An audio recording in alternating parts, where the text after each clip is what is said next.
Hello medicos, आज हम पढ़ेंगे एक्यूट पेरिकार्डिटिस। जब आपके पेरिकार्डियम का इन्फ्लामेशन हो जाता है तो उसको बोलते हैं एक्यूट पेरिकार्डिटिस। इसके कारण आपकी रब सरफेस होती है, वो आपस में रब करती है। रब करने के कारण उन सरफेस की परमिएबिलिटी बढ़ जाती है, जिसके कारण आपका पेरिकार्डियल इफ्यूजन होता है। इटियोलॉजी क्या है? कुछ इन्फेक्शन है, जैसे बैक्टीरियल में आपकी टीबी हो गया, वायरल में कॉक्सैकी वायरस हो गया, एंड ऑटोइम्यून इन्फ्लामेशन जैसे रूमेटिक आर्थराइटिस हो गया, एसएलई हो गया, एंड पोस्ट एमआई जैसे ड्रेसलर सिंड्रोम हो गया। ड्रेसलर सिंड्रोम में मैंने आपको बताया था कि पेरिकार्डिटिस प्लस प्लुराइटिस ये दोनों होते हैं। देन यूरीमिया हो गया, मेलिग्नेंसी होगी जैसे कि ब्रेस्ट एंड लंग की, सीए लंग सीए ब्रेस्ट। अब देखो क्लिनिकल फीचर्स क्या क्या होंगे। रेट्रो स्टर्नल चेस्ट पेन होगा, ओके, और ये पेन होगा, ये रेडिएट करेगा बैक को और नेक को। ये कब वर्ष होगा? जब आप डीप इंस्पिरेशन करते हैं तो ये वर्ष होगा, लेइंग डाउन पे वर्ष होगा और कपिंग पे वर्ष होगा। Lead by sitting up and leaning forward, okay. And ECG senses क्या होंगे? ईसीजी सेंसेस में एसटी सेगमेंट का एलिवेशन होगा, बट इसमें कॉनकेविटी होती है, वो अपवर्ड होती है। उसमें जो एमआई हम पढ़ते हैं उसमें कॉनकेविटी डाउनवर्ड होती है। ये हो गया। फिर पेरिकार्डियल फ्रिक्शन रब होगा कि हम ऑस्कल्टेशन करेंगे, उसमें हमें पेरिकार्डियल फ्रिक्शन रब मिलेगा। जो ये फ्रिक्शन रब होता है ये हाई पिच होता है, क्रंचिंग साउंड होती है। और आप पेरिकार्डियल और प्लूरल रब इन दोनों को कैसे डिफरेंशिएट करते हैं, ये एक वाइवा का क्वेश्चन है।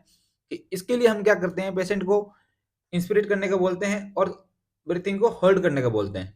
जब ब्रेथ आपकी होल्ड कर लेते हैं तो आपका प्लूरल रब होता है वो आपको नहीं सुनाई देता है, क्योंकि प्लूरा रब नहीं होते हैं।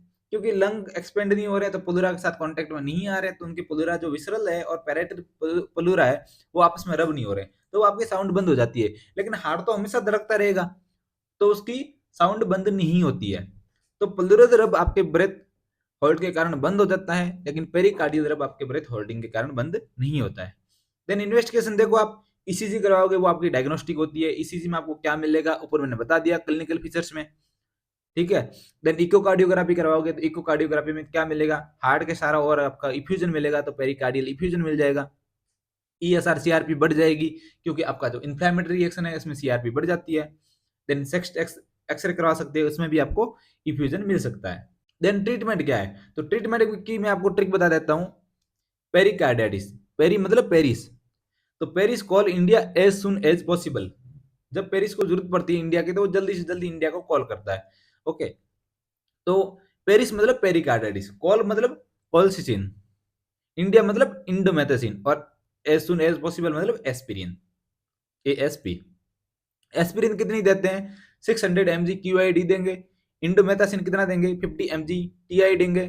इफ सीवियर है तभी देती है, ठीक है। ये आपका इन्फ्लेमेशन कम करेगा एंड पेन को कम करेगा, ठीक है। फिर हम कॉलसिसिन क्यों दे रहे हैं?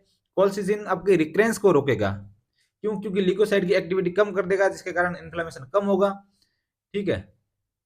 पर कॉलसिसिन आपको 3 मंथ के लिए कंटिन्यू करना पड़ता है, तब जाके आपकी रिक्रेंस रुक जाती है।